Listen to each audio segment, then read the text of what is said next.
Hello बच्चों, नमस्ते। कैसे हैं आप सब लोग? उम्मीद है शानदार, जिंदाबाद, जबरदस्त होंगे। और दिल्ली पुलिस की इस वीडियो में आप सभी का स्वागत है। आप देखते होंगे कि नियमित अंतराल पर मैं दिल्ली पुलिस के लिए वीडियो बनाता रहता हूं। उसका कारण सिर्फ यही है क्योंकि जो दिल्ली पुलिस के बच्चे हैं, लगातार पढ़ाई करते करते उनमें थोड़ा सा डिमोटिवेशन आने लगी कि एक लंबे लक्ष्य पर उनको जाना है। उनको नवंबर दिसंबर को सोच करके तैयारी करनी है। उनमें किसी तरह का कोई डिमोटिवेशन ना आए, या उनके लिए हम क्या और ऐड ऑन कर सकते हैं बीच बीच में, या उनको इस समय क्या क्या टारगेट करने चाहिए, तो वो बीच बीच में मैं आकर के बताता रहता हूं, ताकि आप अपनी तैयारी के जो लक्ष्य है उस पर सही दिशा में हैं या नहीं हैं, इसका पता चल सके। क्योंकि बच्चों, हजारों बच्चे ऐसे हैं जो इस प्लेटफॉर्म से पहले दिल्ली पुलिस में नौकरी जिन्होंने पाई है, तो उन सब का अनुभव हर एक वीडियोस में आपको देखने को मिलता है। या मैं जो भी बात करूंगा या जो भी बताऊंगा कि भाई ये चीज ऐसे होनी चाहिए, इसको इतना टारगेट करो और अब ये शुरू कर दो आप अपनी तैयारी में, ऐसी ऐसी जो चीजें बताऊंगा, ये उन्हीं हजारों सफल अभ्यर्थियों के एक्सपीरियंस से होगा बच्चों। ठीक है, तो अभी मुझे लगता है कि आप लोग बहुत ही उत्साहित हैं इस वीडियो के गोल जानने के लिए कि सर हमारे लिए क्या स्पेशल बताने वाला है, क्या वो गिफ्ट होने वाला है। ठीक है, तो बात करेंगे बच्चों कि जैसे आ, इतना तो आपको मालूम है कि कैलेंडर अभी रिवाइज होना है। ये कैलेंडर पुराना है, हालांकि ये बहुत पुराना तो ये भी नहीं है, पर इसके बाद उन्होंने बोल दिया है कि मई में ये रिवाइज करने जा रहे हैं। मई में रिवाइज इनको इसलिए करना पड़ेगा क्योंकि जो सीजीएल के पद आने थे, जो फेज 13 की जॉब आनी थी, वो सब डिले हो रहे हैं। उनका अभी इन्होंने कोई नोटिफिकेशन नहीं डाला है, बस ये है कि रिवाइज कैलेंडर जल्दी ही डाल दिया जाएगा, इन्होंने ये डाला है। और जब बात रिवाइज की आएगी, तो चूंकि एसएससी का ही कैलेंडर है और एसएससी के जितने भी बाद में उससे एग्जाम होंगे, सोचिए ना, एक सीरीज में कोई एग्जाम लगे हुए हैं। एसएससी ने अपने टाइम के हिसाब से बहुत बेहतरीन तरीके से कैलेंडर बनाया, लेकिन एसएससी बोलती है कि हम पिछली भर्ती से थोड़े डिस्टर्ब हो गए, जो सीजीएल 2024 में केस डला, उसकी वजह से कोई एक भर्ती अगर डिस्टर्ब होती है तो उसके पीछे वाली सारी भर्तियां उतनी उतनी डिस्टर्ब होती चली जाएंगी। तो ऐसा इनका मानना है कि 20 दिन से 30 दिन का डिले अब हर एग्जाम में आपको देखने को मिलेगा, हर फॉर्म में आपको देखने को। तो आप ये मान सकते हो कि जो कांस्टेबल के फॉर्म आपके 2 सितंबर को आ रहे थे, हो सकता है वो अब 30 सितंबर तक आए। इतनी संभावना आपको माननी ही पड़ेगी। और बच्चों, जो आपका एग्जाम नवंबर दिसंबर में लगा था, पहले कोशिश होती थी कि नवंबर दिसंबर लिखा है कि नवंबर के अंत तक शुरू कर दिया जाए। अब ऐसा भी हो सकता है कि दिसंबर में आपका एग्जाम शुरू। ठीक है, चलो, हो सकता है नवंबर में भी हो जाए, वो अलग बात है, पर ऐसी संभावना है। ये क्लैरिटी अगर आप चाहते हो कि एकदम मुझे क्लियर डेट चाहिए, तो मई के कैलेंडर का आपको वेट करना पड़ेगा, जो एसएससी जारी करेगी। ठीक है, अभी मैं बात कर लेता हूं भाई ड्राइवर। तो इसके कांस्टेबल के बाद जो पद आएंगे या जो भर्ती आएगी, वो दिल्ली पुलिस ड्राइवर की होगी, यानी नंबर 2 भर्ती दिल्ली पुलिस ड्राइवर की होगी। इसका एग्जाम भी कांस्टेबल वाले मंथ में ही करा दिया जाएगा। मैंने क्या बोला कि पहले नवंबर की भी उम्मीद थी शुरुआत होने की, अब हो सकता है मिड ऑफ दिसंबर तक शुरुआत हो एग्जाम्स की।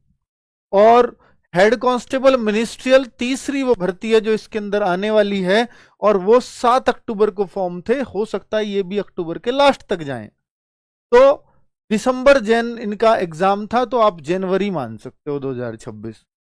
अब हेड कांस्टेबल एडब्ल्यूटीपीओ, देखिए ये सारी संभावना मान सकते हो, कह रहा हूं इसलिए क्योंकि अभी कैलेंडर दोबारा जारी होगा। 14 अक्टूबर को इसके फॉर्म थे, हो सकता है अक्टूबर लास्ट जाए, हो सकता है नवंबर के शुरुआत में जाए।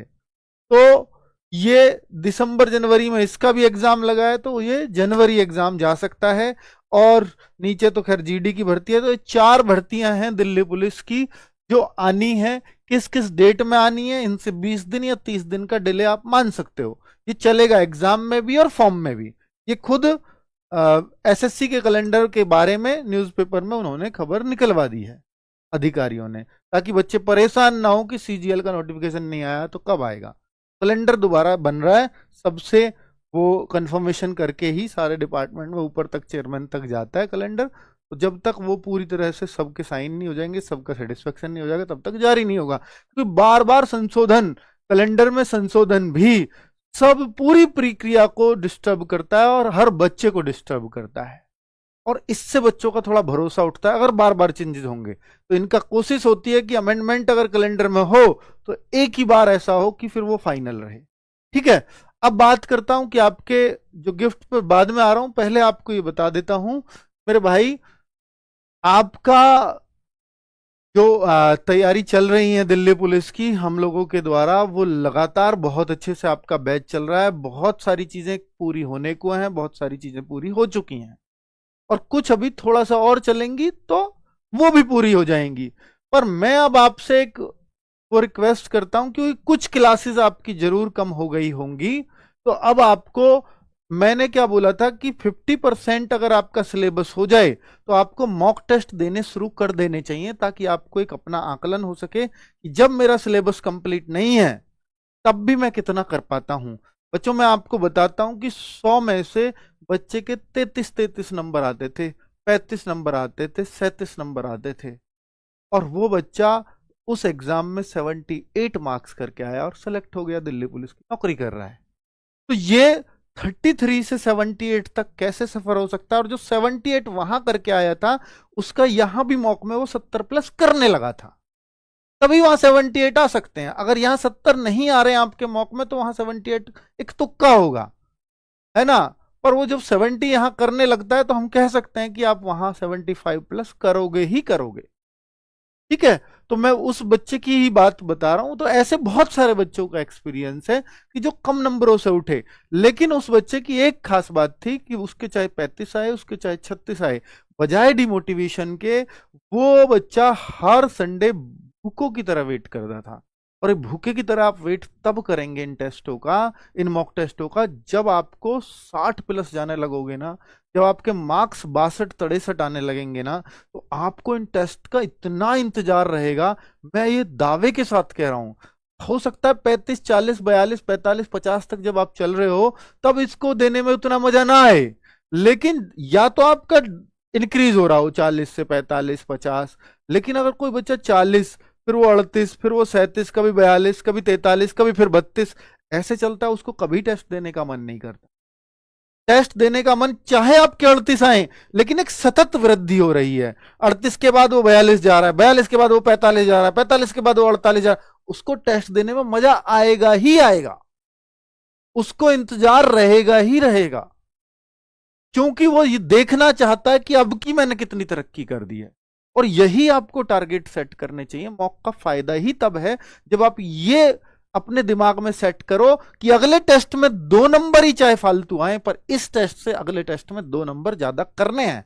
लेकिन आपको यह तय करना होगा कि मैं किस में 2 नंबर ज्यादा एक्स्ट्रा कर सकता हूं।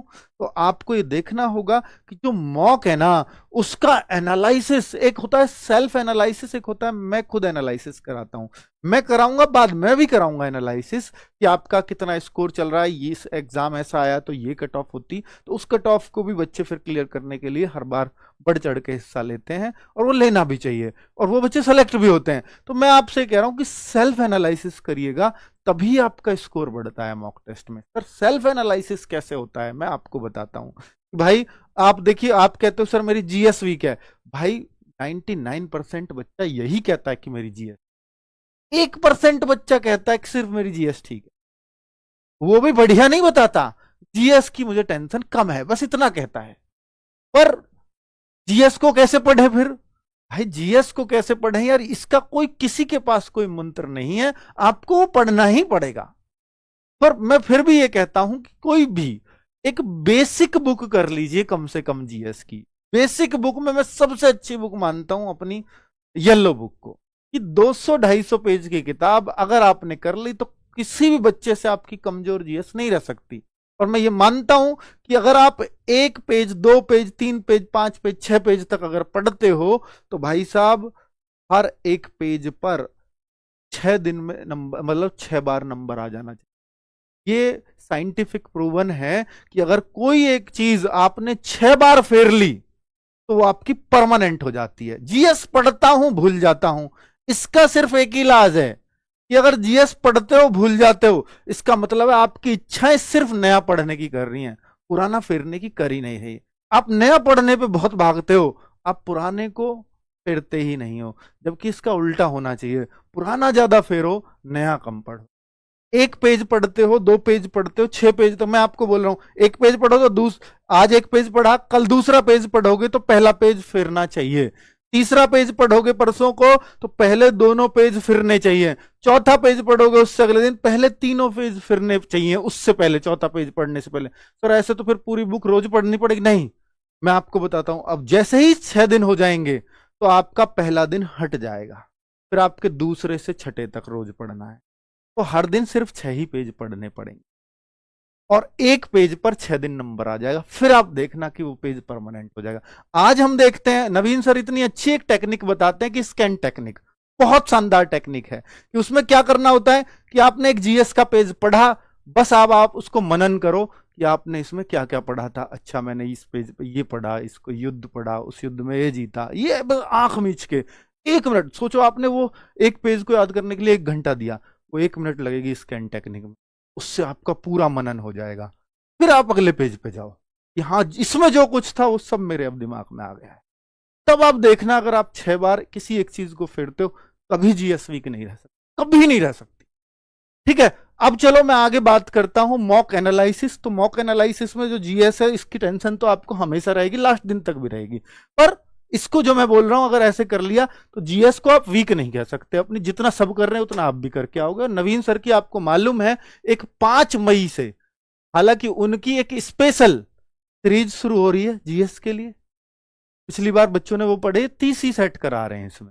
तो भाई अगर आप ये पढ़ लेंगे तो बेस्ट है। बाकी जीएस के लिए और कंटिन्यू हम सीरीज रखेंगे, और एक सीरीज मैं अभी आपके सामने दिखाऊंगा जो स्पेशली जीएस के लिए रहेगी, जो लगातार आपके एग्जाम तक रहेगी।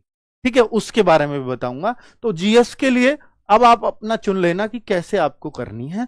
बाकी बच्चों ये मॉक टेस्ट का एनालिसिस, एक तो जीएस हो गई, दूसरा मैं आपसे बोल रहा हूं जैसे आप मैथ्स का मॉक टेस्ट एनालिसिस करते हो, आप देखते हो कि मेरा प्रॉफिट एंड लॉस से सवाल गलत हुआ, आपने देखा मेरा एक सवाल सीआई से गलत हो गया, आपने देखा मेरा एक सवाल जो एरिया चैप्टर से गलत हो गया, मैंने एक और चीज देखी कि यार मेरा एक चैप्टर नंबर सिस्टम से भी गलत हो गया। तो ये मेरे 4 गलत हैं, और अब मैं देखता हूं कि भाई मेरे बाकी चैप्टर से तो सही हो रहे हैं। फिर ये देखो जो सही हुए हैं उनमें आज कौन सा तुक्के से सही हुआ, ये पता होता है, मॉक टेस्ट देने वाले को पता होता है कि मैं इतना कॉन्फिडेंट नहीं था पर ये तुक्के से सही हुआ है। एक तो उस चैप्टर का नाम भी इसी में डाल दीजिए। और जो चैप्टर इनमें आपको लगता है कि सर सबसे आसान मुझे इनमें से ये लगता है, तो ऐसा आपको जरूर मिलेगा, यार प्रॉफिट लॉस तो मेरा बहुत अच्छा था, इससे सवाल कैसे गलत हो गया, कहीं ना कहीं मुझे कंफ्यूजन हो। उस सवाल को फिर से देखिए और ये प्रण लीजिए कि अगर आपको हर सबसे हल्का चैप्टर उठाइए, जो आपको सबसे आसान लगता हो, पहले उस पर पीछा करिए और बोलिए कि जो सही हुए हैं इनमें को तो मैं हमेशा ही सही करता हूं, पर जो गलत हुए हैं चैप्टर आज, इनमें से एक चैप्टर का प्रण लेता हूं कि अगले हफ्ते इस चैप्टर से सवाल गलत नहीं होने दूंगा, इस चैप्टर के पीछे पड़ जाइए। आप देखेंगे कि मैथ्स के जो आपके 4-6 चैप्टर हैं जो बहुत वीक थे, एक एक हफ्ता आपने दिया, कुछ मत पढ़ो भाई, मैं कह रहा हूं मैथ्स में बात कर रहा हूं, मैथ्स में बाकी कुछ मत पढ़ो, इस चैप्टर को इस हफ्ते करना है, पर अगले हफ्ते में इस चैप्टर से गलत नहीं होना। अगर आपने एक हफ्ते उस चैप्टर को कर लिया ना, तो आपका आगे कभी गलत नहीं होगा, उस चैप्टर वो आपका फेवरेट बन जाए। और आप देखेंगे कि ये जो 4 मुझे मुश्किल चैप्टर लगते थे, इनमें से एक को मैं खत्म कर चुका हूं, 3 बचे हैं।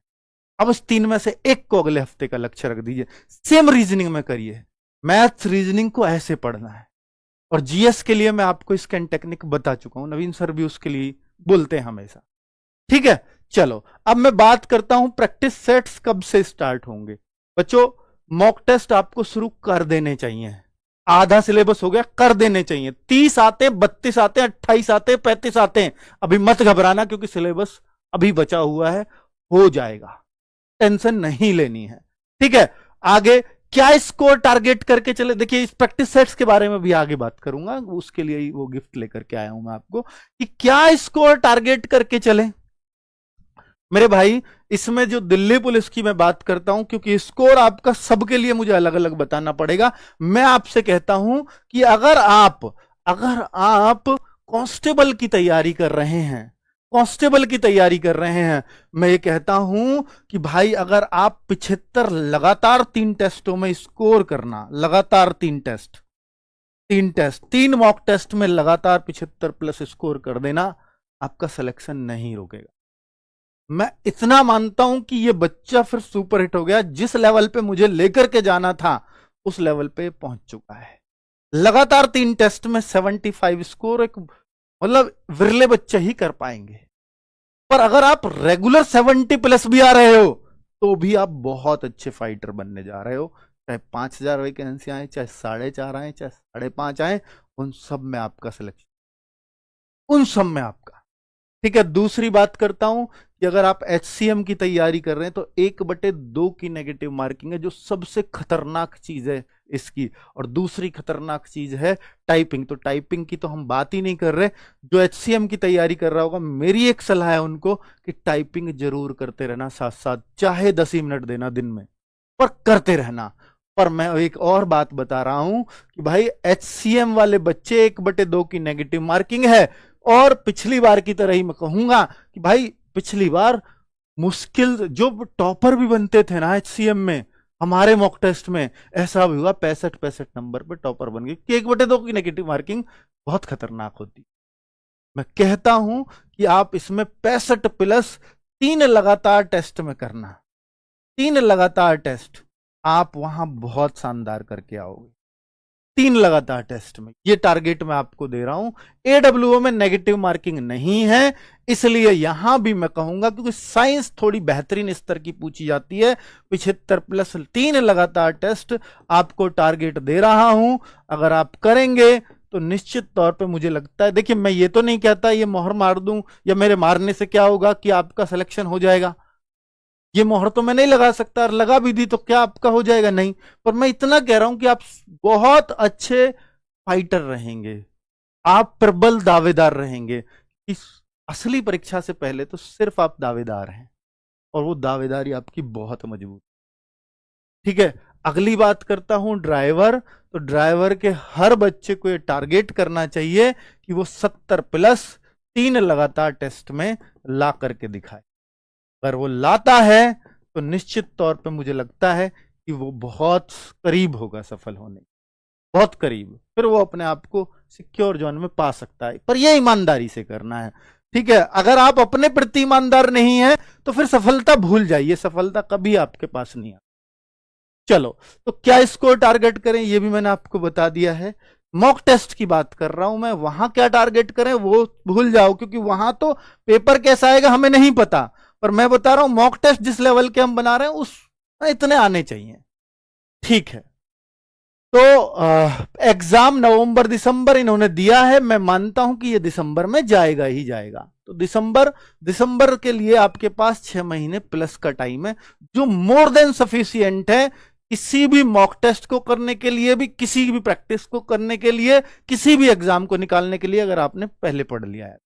ठीक है, तो इसलिए समय बहुत है हमारे पास। दिल्ली पुलिस पर फोकस करें या यूपी पुलिस या अन्य एग्जाम पर, मेरे भाई अगर आप दिल्ली पुलिस पे, मैं आपको बस देखने का एक तरीका बता रहा हूं, एक नजरिया बता रहा हूं। आप लगातार, सर मैं जिस दिन से आप जैसा कह रहे हो मैं वैसे पढ़ाई करता जा रहा हूं, और मैंने 4-5 मॉक टेस्ट भी दे लिए, और मैं लगातार 40 या उससे नीचे रह रहा हूं, मैं बढ़ ही नहीं पा रहा हूं। मूव कर जाना भाई, मूव कर जाना। क्योंकि या तो आप बढ़ रहे हो 33-35 नंबर, कोई दिक्कत नहीं है, लेकिन आप सतत वृद्धि कर रहे हो। ऐसा नहीं है कि आप 40 तक पहुंचे और किसी में फिर 32 आ गए। ये तो तरीका नहीं है, सिलेक्शन के लक्षण नहीं है। फिर मैं कहूंगा कि आप दिल्ली पुलिस से कहीं और मूव कर जाओ।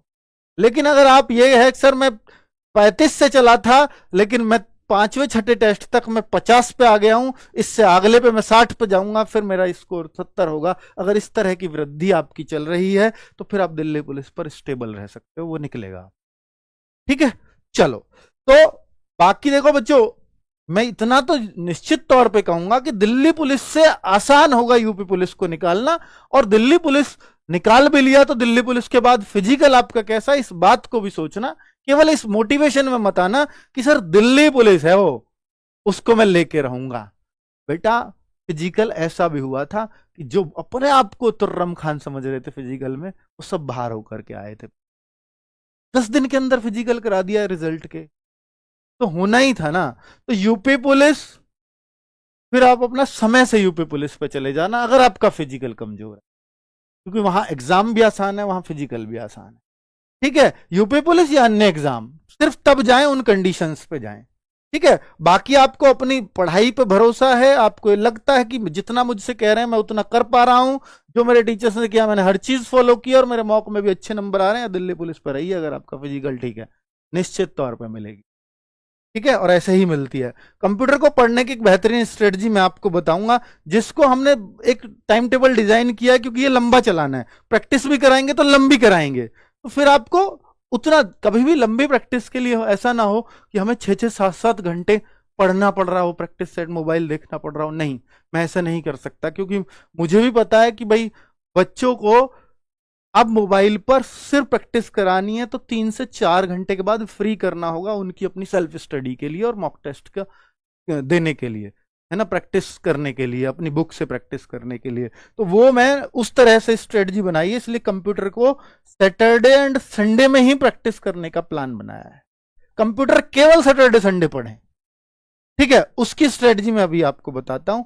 और ये जो गिफ्ट है पहला, वो है कांस्टेबल के बच्चों के लिए, कि कांस्टेबल के 70 प्रैक्टिस सेट्स हम आपको देने जा रहे हैं। सिर्फ ये 4 क्लास हैं और ये भी केवल सैटरडे संडे, यानी कांस्टेबल के बच्चे को रोज सिर्फ 3 ही क्लास लेनी है। और जैसे आपको मालूम है कि 15 नंबर का मैथ्स आएगा, तो हम 15 ही क्वेश्चन देंगे इस क्लास में। ठीक है, 15। और जैसे आपको पता है कि सर रीजनिंग के 25 क्वेश्चन आते हैं, तो इस क्लास में हम 25 क्वेश्चन ही कराएंगे, ताकि आपको रोज का रोज पता चल। देखिए, एक तो आप मॉक टेस्ट देते हैं और एक आप ये टेस्ट रोज दे रहे हैं, तो आपको यहां भी पता लग रही है कि मैं टीचर से पहले कर लूं, क्योंकि टीचर करता है बच्चों के हिसाब से। आप कोशिश करो कि टीचर से पहले कर लो, आप कोशिश करो टीचर को रोक के मैं अब इस क्वेश्चन को पहले करूं, ये कोशिश करना आप इनमें, तो आपको लगेगा कि हाँ मेरे को फायदा हो रहा है। कभी भी प्रैक्टिस सेट्स को ऐसा नहीं टीचर करा रहा ले मैंने भी उतार लिया, भाई ऐसे मत करना। प्रैक्टिस सेट ऐसे ही होते हैं, रीजनिंग और मैथ्स के स्पेशली, कि रीजनिंग का कर रहा हूं, कॉपी पेन साथ में लेके बैठा हूं, टीचर ने दिया बोर्ड पे, आया क्वेश्चन, रोका, पहले मैंने सॉल्व किया, नहीं आ रहा तो टीचर का देखा, वरना नहीं देखूंगा। ये तरीका होता है प्रैक्टिस सेट को मैथ और रीजनिंग के करना। अब जीएस में चूंकि 50 क्वेश्चन आते हैं बच्चों, तो 50 क्वेश्चन का ही ये सेट होगा जो 1.5 से 2 घंटे चलेगा।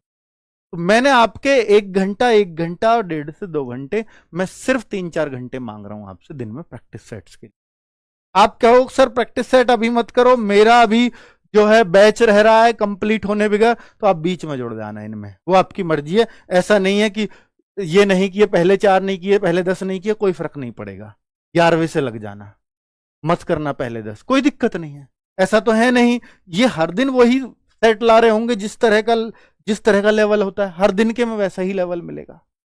बस आपकी प्रैक्टिस कर करके वो स्कोर ऊपर पहुंचाना है, यही प्रैक्टिस सेट्स होते हैं।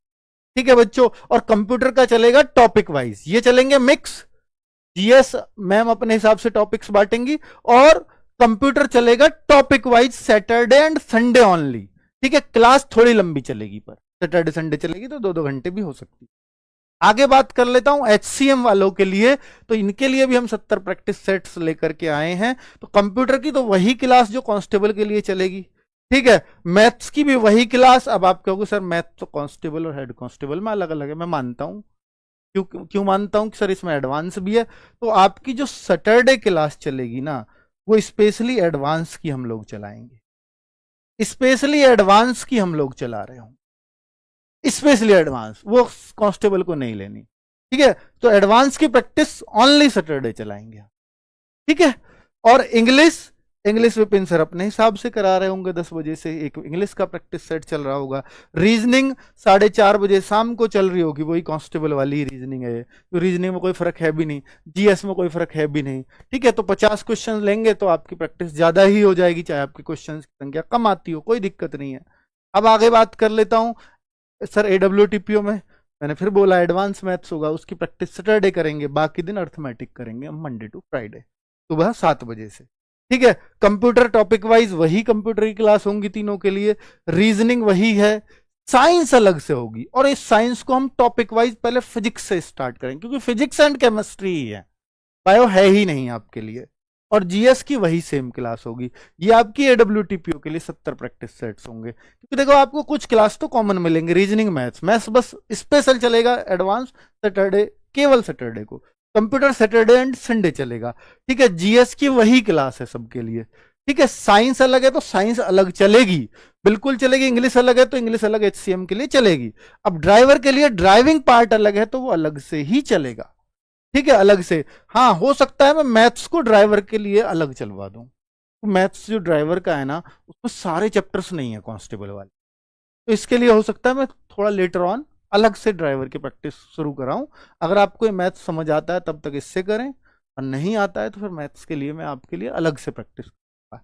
ड्राइवर के लिए टॉपिक वाइज इन चैप्टर्स को हम लोग चलाएंगे, चैप्टर वाइज प्रैक्टिस होगी, क्योंकि ड्राइवर की थ्योरी आप पहली पहली बार पढ़ रहे हैं। बहुत सारे बच्चे होंगे कि सर पहली बार ड्राइविंग का पार्ट पढ़ा है, इसके लिए तो मुझे बहुत प्रैक्टिस चाहिए होगी, वो सब मिलेगी आप। ठीक है, तो ये ड्राइवर वाले बच्चों के लिए तो सारे बच्चों का इसमें ध्यान रखा गया है। बच्चे ये बुक्स हैं, अगर आपके पास हैं जरूर देखिए। मैं क्या बोलता हूं कि प्रैक्टिस सेट्स हम लोग कराएंगे, प्रैक्टिस आप लोग कर रहे होगे, कोई दिक्कत नहीं है। सर हमारे पास कोई क्या बुक होनी जरूरी है, मैं मानता हूं। देखो मैथ्स रीजनिंग के लिए, प्रैक्टिस के लिए कुछ ना कुछ बुक आपके पास जरूरी है। जरूरी नहीं है कि ये हो, मैथ्स रीजनिंग की कोई भी बुक होगी चलेगी। जीएस की येलो बुक भी है तो मत लीजिए इसको। कंप्यूटर की ये बुक मस्ट है। मैं जरूर अगर एक बुक मुझे रिकमेंड करनी पड़ी तो ड्राइवर वालों को ये जरूर लेनी चाहिए, और एचसीएम, एडब्ल्यू और कांस्टेबल वालों को ये जरूर लेनी चाहिए। इस जीएस के लिए येलो बुक भी है तो चलेगी, नहीं तो फिर ये लीजिए अगर वो नहीं है तो। और मैथ्स रीजनिंग के लिए अगर आपको दिल्ली पुलिस प्रीवियस ईयर सब कुछ देखना है तो इन दोनों में मिल जाएंगे चैप्टर वाइज। बाकी आपके पास बुक्स हैं तो उन्हीं से प्रैक्टिस करते रहिए। ठीक है, चलो भाई, मैं ये भी कह सकता हूं सर ये तो जो है ये तो जरूर लेनी है, पर नहीं, क्योंकि जो आपके लिए जरूरत की चीज है सिर्फ मैं वो कहूंगा यहां पर। अपने फायदे के लिए बातें मैं नहीं बोल सकता, क्योंकि आप मेरे से गाइडेंस लेने आए हैं, मेरे से कुछ चीजें खरीदने नहीं आए। ठीक है, और बच्चे ये है प्रीवियस ईयर सॉल्व पेपर, इसका मुझे अभी श्योर नहीं है कि आया है या नहीं आया है। ठीक है, ये हमारा यकीन बैच था सभी भर्तियों के लिए, आपको मालूम ही है ये कब से चल रहा है। 15 जनवरी से इसकी क्लासेस स्टार्ट है, और ये 15 मई आने वाला है, जिसको 4 महीने हो जाएंगे 15 मई, है ना। और 4 महीने में मोस्टली चीजें कवर हो गई हैं, कुछ चीजें बची हैं वो चलती रहें। ठीक है, थैंक यू वेरी मच, नमस्ते। उम्मीद है इस वीडियो से आपको बहुत फायदा होगा, और नहीं तो आने वाले समय में होगा। आप कमेंट करके जरूर बताइएगा अगर आपको ये वीडियो अच्छी लगी हो, ताकि मेरे को भी ऐसे सेशन बार बार लाने का मन करे आपके लिए। Thank you very much.